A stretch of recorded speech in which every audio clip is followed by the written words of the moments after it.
Good morning, students. My voice is audible, beta? Yes, Karnel, Neil, Arunama, Ma'am. Santosh, Sunny. Okay. So in the last lab, we have finished with our oscillator. ठीक है. और अब ओपैम के 3 practical हैं तुम्हारे operational amplifiers के, जिसमें अपन ने 10th वन जो था वो आधा स्टडी कर लिया था. ओपैम में मैंने तुम्हें बताया in a broad vision it's kind of differential amplifier. This will be, I suppose, your last unit in analog circuits. So in that particular, हम मैथमेटिकल ऑपरेशंस कर सकते हैं, समेशन, सब्सट्रैक्शन, इंटीग्रेशन, डिफरेंशिएशन. इन सब के अलावा भी पर्टिकुलरली हमारा जो 10th प्रैक्टिकल है उसमें हमें इन्वर्टिंग नॉन इन्वर्टिंग देखना है कि what ever supply input if suppose I am giving, तो इन्वर्टिंग में उल्टा आना चाहिए. जैसे मैं +5 वोल्ट दे रही हूँ तो -5 वोल्ट आ रहा है कि नहीं आ रहा, और नॉन इन्वर्टिंग में एग्जैक्टली द सेम और the amplified one. So this was the circuitry I told कि इनपुट हम नेगेटिव में अप्लाई करेंगे तो वो हमारा नेगेटिव इन्वर्टिंग एम्पलीफायर होगा, नॉन इन्वर्टिंग में पॉजिटिव में अप्लाई करते हैं और नेगेटिव को ग्राउंड. यहाँ तक क्लियर था? Yes please. Yes, ma'am. Don't go in a very depth. Depth will be in your theory. Practical point of view से क्या करना है तुम्हें? In your analog circuit lab, this kit will be in front of you. You need to connect this input supply to the CRO and function generator and taken out the output value. Simply. With reference to your R1 and RF. ठीक है? तो और उसमें check क्या करना है कि जो मैं इनपुट दे रही हूँ वो इन्वर्ट हो रहा है कि नहीं हो रहा. अगर हो रहा है तो वो इन्वर्टिंग एम्पलीफायर है, और जो input whatever I am giving exactly same I am coming it is going to get, that is a non input. ठीक है. इसमें अपन ने कल इन्वर्टिंग तक का कर लिया था कि when my input signal is applied to the inverting input and the negative input produces the pulse of 180-degree phase shift that is between the input and output. The pulse signal जो रहता है it is grounded and negative feedback जो है it is going to coupled from output back to the input through the feedback resistance. ठीक है. और इसकी जो वैल्यू हम निकालते हैं गेन की, उसका जो फॉर्मूला है इन्वर्टिंग के केस में वो होता है RF/R1. मतलब वैल्यू ऑफ दिस अपॉन ये निकालोगे तो इससे आ जाएगा gain. Fine. The ratio of two external resistance. Fine. Non inverting से तुम्हें लिखना था, please make it bit fast. मैं चाह रही हूँ आज ये करके समेशन वाला करा दें, फिर फिल्टर्स वाला मैं तुम्हें कल करा दूंगी. कल अपना थ्योरेटिकल पॉइंट ऑफ व्यू से ये लैब हो जाएगी जहां तक है. और अगर पैंडेमिक ऐसी कैसी रहा तो लैब फाइल तो तुम एक बार पूरी ये बना लो. Tomorrow will be 29 May. Fine. कल मैं थोड़ी जल्दी लेब लूंगी, शायद 9:30 10 के आसपास. I will mention time in the group. I am giving you more than sufficient time. 20 जून दे दूं फाइल सबमिशन का? यस कर लोगे तब तक? सी silence have no reciprocity response. Yes, yes, ma'am. I think 20 days are more than sufficient. In between you can ask me the doubt and everything. तुम लोगों को file में जिस तरह से मैंने कराया है वैसे कर लेना. एंड कैलकुलेशन या जो रीडिंग्स वाले पार्ट हैं वो तुम्हें, जैसे जहां ऑब्जर्वेशन टेबल है जैसे ऑक्सीलेटर्स के केस में है, और वो तुम टेबल्स बना लेना. उसमें अगर रीडिंग्स वो अपन तुम नहीं भी बनाओ तो क्या करना, कैलकुलेशन हेडिंग ये लाइनिंग वाले पेजेस पे लिख के कैलकुलेशंस के तो फॉर्मूले वगैरह लिख के थोड़ी जगह छोड़ देना. Observation table in spite of making on a lining page, जो ब्लैंक पेज नहीं आता है वहां तुम पेंसिल से बना लेना. तो don't leave any extra like space for that. Yes of course, but for calculation write down the formula and leave 4-5 lines or expected lines which you need. Otherwise तुम्हारा जो सर्किट डायग्राम है वो blank page पे बनेगा. और observation table वैसे तो हम यहाँ बनाते हैं, बट कई बार मैं तो मेरे स्टूडेंट्स को ब्लैंक पेज पे ही रिकमेंड करती हूँ कि इधर कैलकुलेशन है और उसके फ्रंट साइड में जो ब्लैंक पेज रहता है उस पर तुम्हारी मतलब कैलकुलेशन के सामने मुझे ऑब्जर्वेशन दिख रही है. Is it clear? तो जिस फ्लो में अपन ने ये सारे करे हैं और टाइम टू टाइम मैं अपलोड करती जाऊंगी उस पे भी, तुम्हारे कॉलेज की वेबसाइट पे भी. That is not a big issue. और हुआ तो जून में मैं सारे अपलोड कर दूंगी. अभी तो क्या एक्रेडिटेशन का भी चल रहा है parallelly, there are so many works. ठीक है. तो वो जितना भी अपने प्रैक्टिकल्स किए हैं that will be on your college YouTube channel. देखा है क्या तुमने? एसी लैब करके है, किसी ने देखा है क्या? ओपन करके नहीं देखा क्या कॉलेज का यूट्यूब चैनल? यस।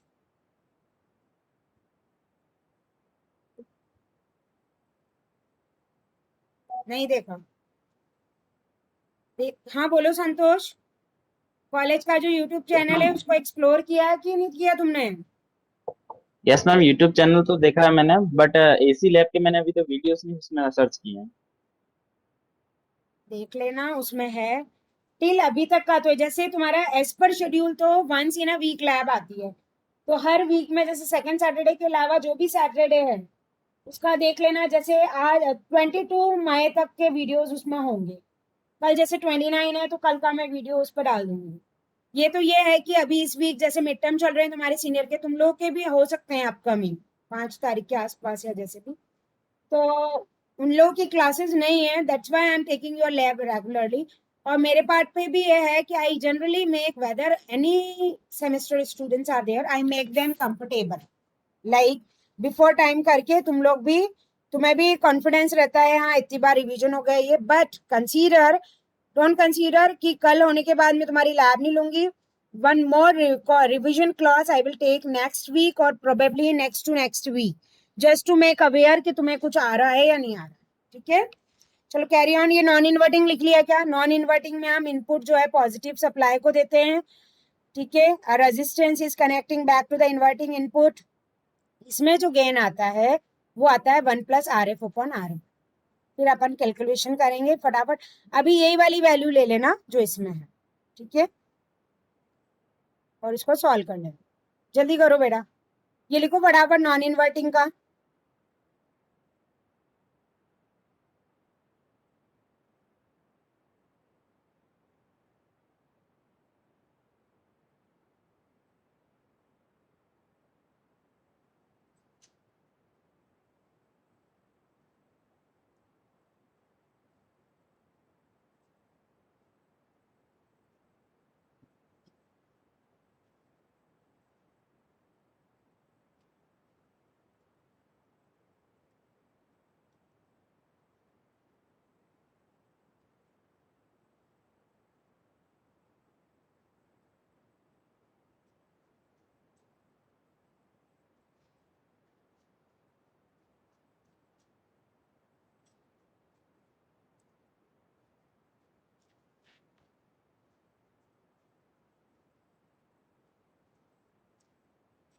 हो गया क्या बेटा?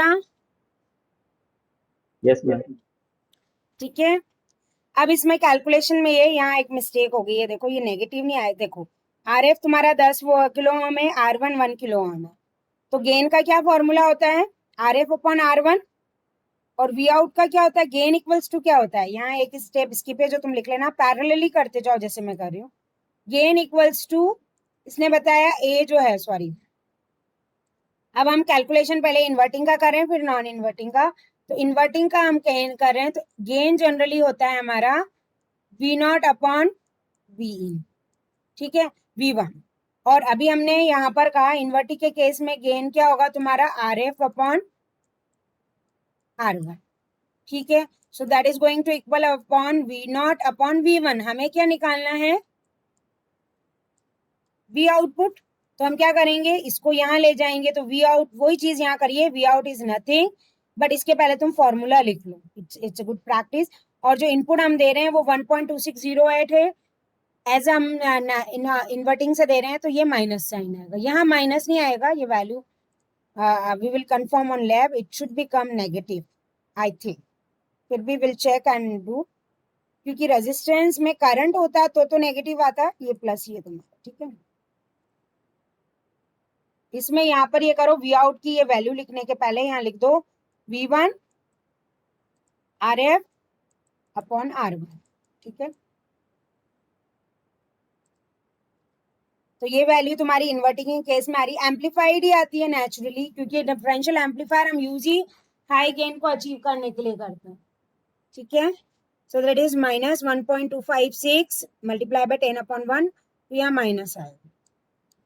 ठीक है, नॉन इन्वर्टिंग के केस में वही जो इनपुट वो तो सेम रहेगा, लेकिन यहाँ नेगेटिव वैल्यू यहाँ पॉजिटिव आ जाएगी, 1 + 10/1, तो 13.86। जल्दी कर लो।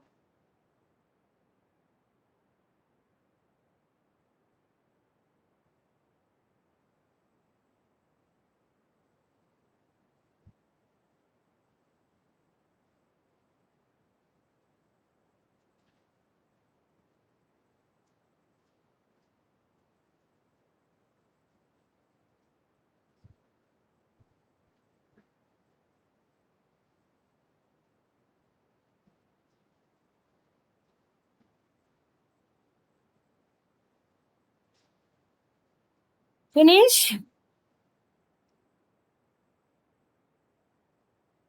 Yes ma'am.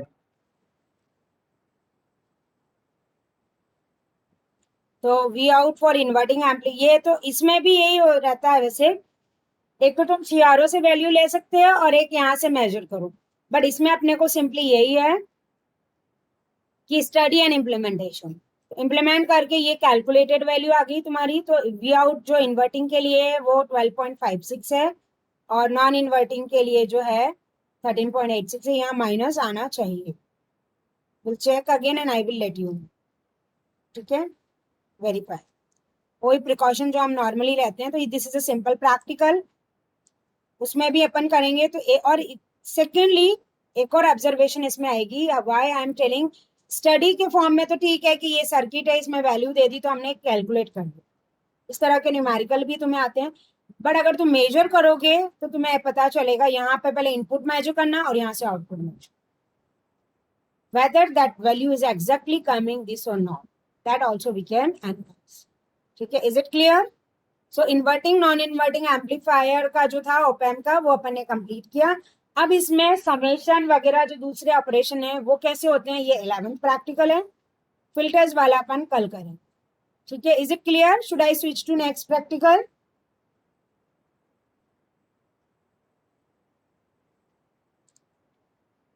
यस, अनुजा, कार्नेल, नील, संतोष, सनी, यस मैम, है ना? एक्चुअली इसमें थ्योरी में और एक्सप्लेनेशन में तो यही है।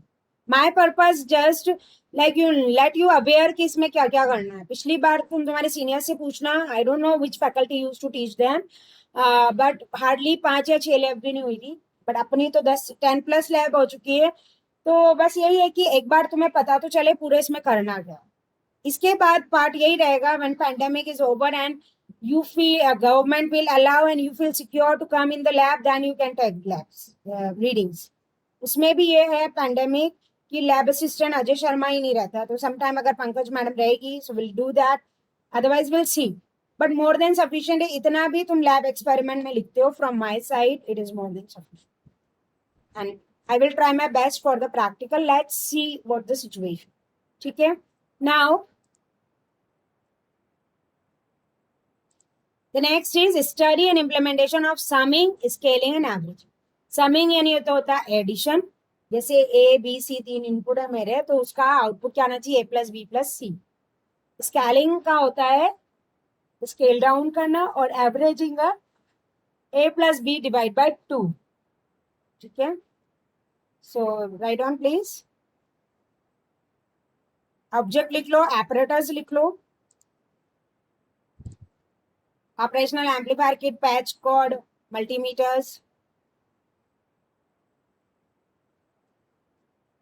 ये सबके फॉर्मूले लिख के रखे हैं यहाँ, और सर्किट तुम्हें बनाना है। ये हुआ तो यहाँ तक भी हो गया आज तुम्हारा, तो बहुत है, लेकिन विल सी। और वो जो पहले वाला प्रैक्टिकल है उसमें एक चीज तुम ध्यान रखो, ये तो हमारी जो है कैलकुलेटेड वैल्यू आई है, मतलब थियोरेटिकल वैल्यू। एक वैल्यू तुम्हें उस प्रैक्टिकल में यहाँ से मेजर भी करनी है। सारे प्रैक्टिकल में ये जो है तुम्हारे एनालॉग सर्किट के यही है, एक जो किट से ऑब्जर्व कर रहे हैं और एक अपन थियोरेटिकल निकालते हैं।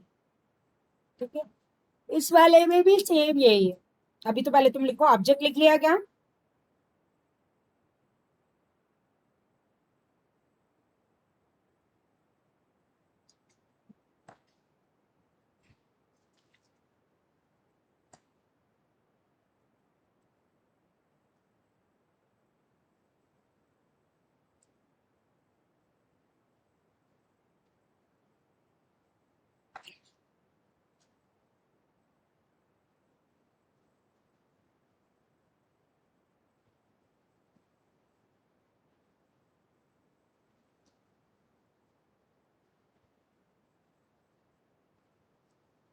फिर समिंग एम्पलीफायर जो रहता है, it is a kind of operational amplifier circuit which can be use to sum the signal. साथ में लिखते जाओ बेटा ना. Sum of input signal is amplified by the certain factors and the mode available at the output. ठीक है. So any number of input signal जो भी हमारे पास है, it can be summed using the op amp. तो equation जो output की रहती है वो रहती है माइनस आर है. ये इस वैल्यू से हम इवलेट करते हैं. और एक वैल्यू अगेन जो सर्किट है इसमें भी वही करना है. जो कनेक्शन समिंग का अभी सर्किट अपन नीचे देखेंगे उसके अकॉर्डिंग कनेक्शंस करके इनपुट और आउटपुट करना है. That will be your measured value. और एक तुम कैलकुलेट कर सकते हो डिफरेंट वोल्टेजेस जो अप्लाई करें हैं अपॉन द रेजिस्टेंस फॉर ये.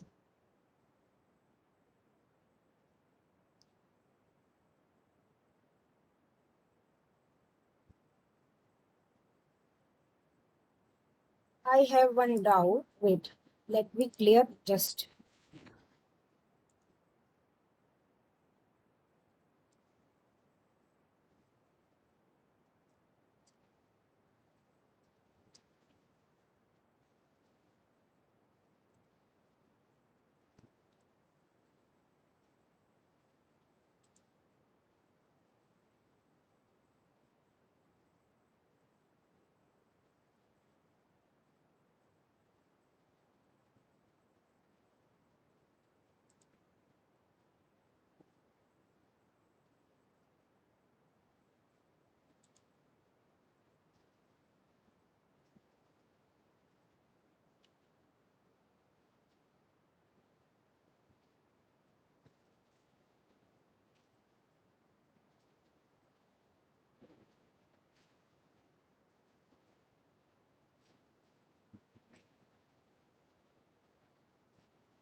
Yes, minus sign. That is a doubt which I have कि माइनस साइन होना चाहिए. सी, जो ये लास्ट प्रैक्टिकल किया है इसमें यहाँ पर ये जो फॉर्मूला है यहाँ माइनस आएगा. Minus R F upon R. ठीक है. इसीलिए जब हम एम्पलीफायर गेन ले रहे हैं वो कभी भी नेगेटिव नहीं आता है. दैट इज वाई ये जो फॉर्मूला है इसमें ये रेजिस्टेंस माइनस नहीं है. फॉर्मूला ही minus R F upon R one है. Please do correction. Is it clear? ठीक है. इन्वर्टिंग का जो गेन है रेजिस्टेंस के टर्म्स में वो minus R F upon R one है. ठीक है. इसीलिए गेन जो दोनों के आएंगे वो फाइनली लास्ट में पॉजिटिव ही आएंगे. ये हमारी कैलकुलेटेड वैल्यू और एक अपन ऑब्जर्व करते हैं. ठीक है. मुझे जब से लग रहा था कुछ डाउट है, फिर यहाँ देख के मुझे लग गया मैक्सिमम अपन जो है जनरली इन्वर्टिंग एम्पलीफायर्स में ही इम्प्लीमेंट करते हैं. ऐसा कुछ हार्ड एंड फास्ट नहीं है बट उसकी कुछ है positive impact that will you study in theory. तो फॉर्मूला क्या हो गया समेशन का? सम ऑपरेशन में कुछ नहीं है.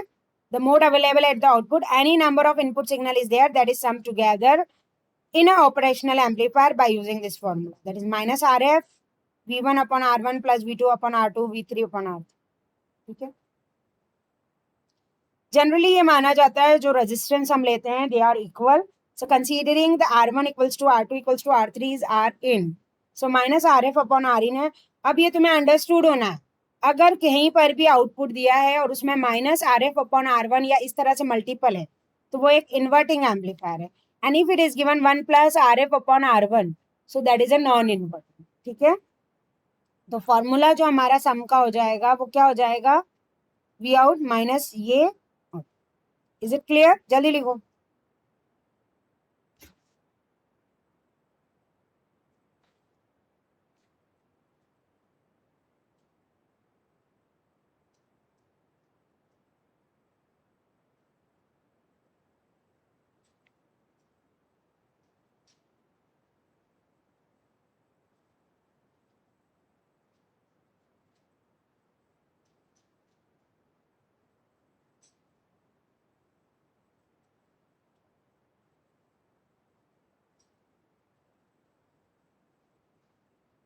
हो गया?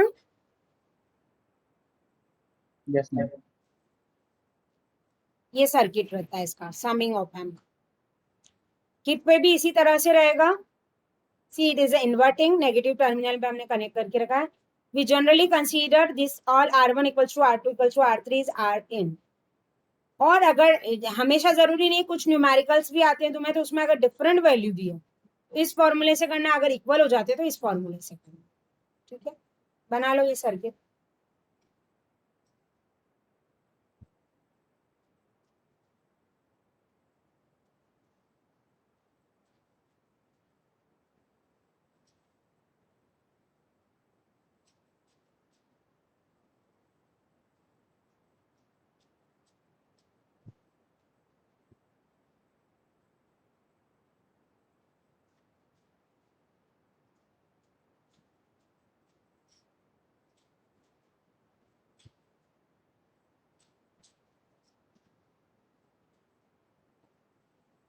Make it fast.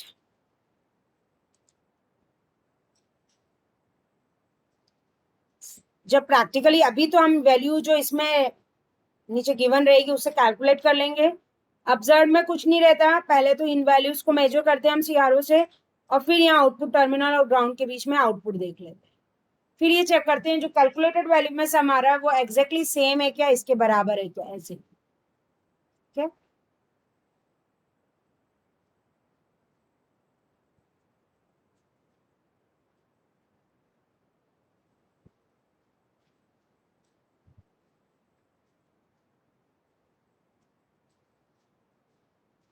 डन।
बना लिया बेटा, please let me know. Yes ma'am.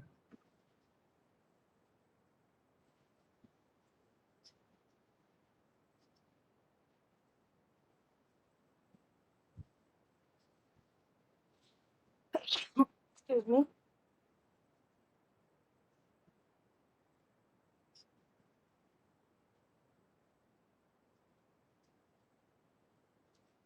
ये समीन का हो गया।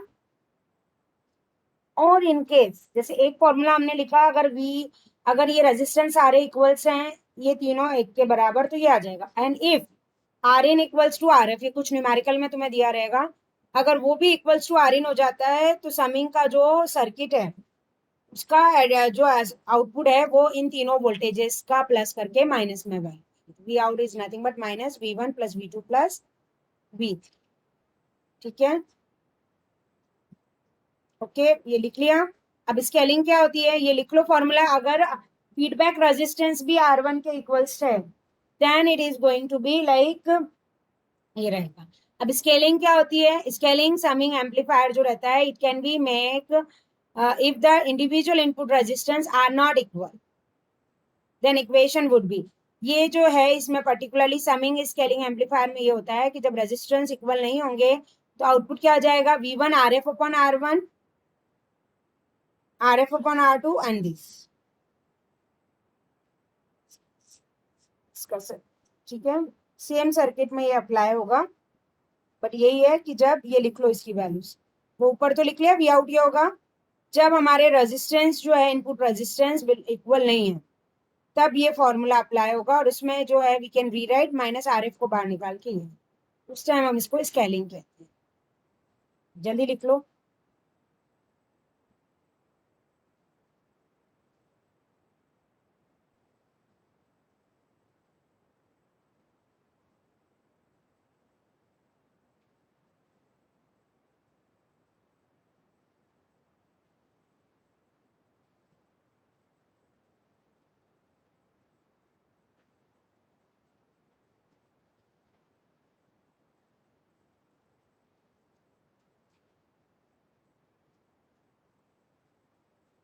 ठीक है,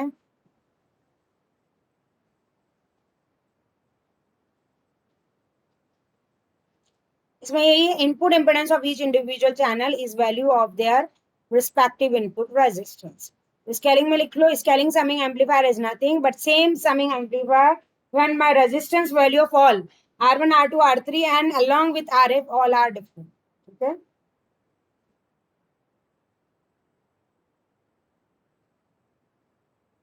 लिख लिया formula Santosh, Sunny, Neel, Anuja? Yes ma'am. Okay, Yes, so ma'am. Final okay. और एवरेजिंग क्या होता है? Averaging is nothing but when all input resistance are equal in the value, ratio of any input resistance to the feedback resistance is equal to the number of input. तो इसमें हम क्या करते हैं, नंबर ऑफ इनपुट जैसे है, मतलब हम ये मान लेते हैं कि R F upon R1 equals to RF upon R2, that is going to be, so how it is going to be, that particular thing is going to be, ये सारे ही इक्वल हैं और RF और R1 भी equal हैं, तो divide होके 1 हो जाएगा। So in that case amplifier value यहाँ 3 आएंगे, V out will be minus V1 plus V2 plus V3 upon 3 लिखना। प्लीज डू करेक्शन, क्योंकि हमारा जो सर्किट ऊपर हमने बनाया है उसमें 3 इनपुट है, तो माइनस साइन बाहर आएगा।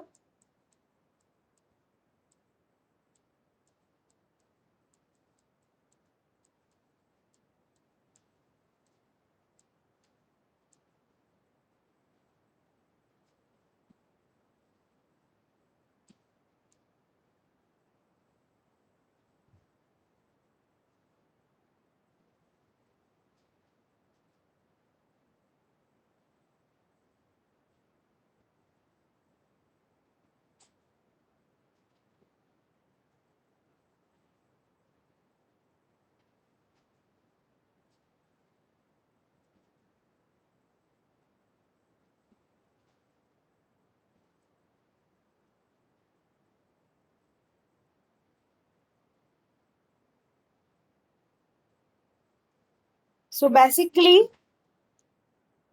एक ही सर्किट है तुम्हारा समिंग, उसमें अगर समेशंस करते हो तो उसका फॉर्मूला लिख दिया, अगर रेजिस्टेंस इक्वल है so that is going to be that,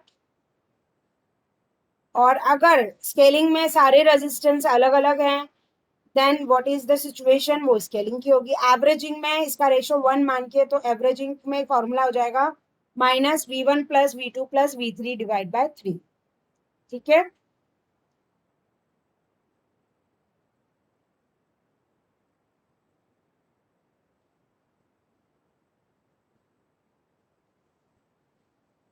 अब इसकी कैलकुलेशंस हैं, लिख लिया एवरेजिंग का फॉर्मूला।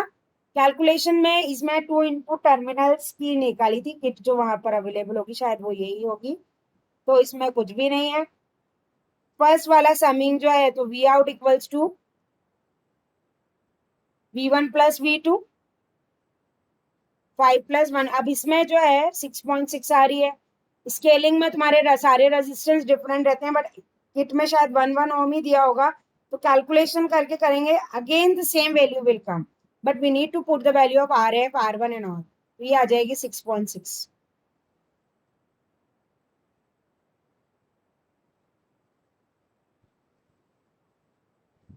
और एवरेजिंग में सिंपली कुछ नहीं होगा, जो दोनों की वैल्यू है डिवाइड बाय 2 आ जाए।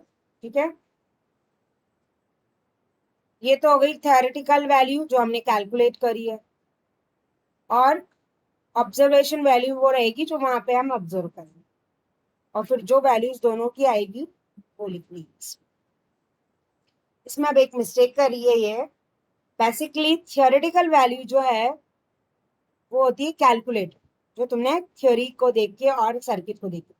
प्रैक्टिकल और मेजर्ड वैल्यू इज दैट जो तुमने ऑब्जर्व करी, तो ये उल्टी लिख दी है इसमें।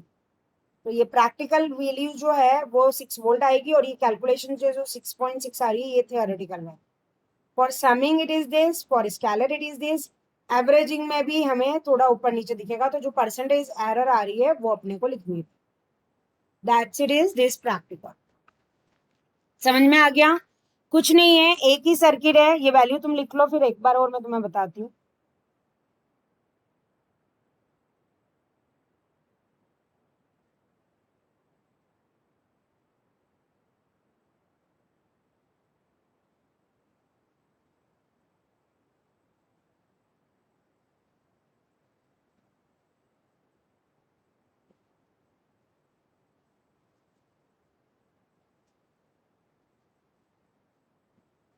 अटेंडेंस नहीं ली क्या? Good.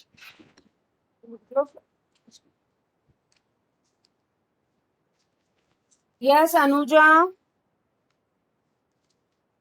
Present, ma'am. Karnel. Present, ma'am. Neil. Present, ma'am. Yes, ma'am. Sunny. Yes, ma'am.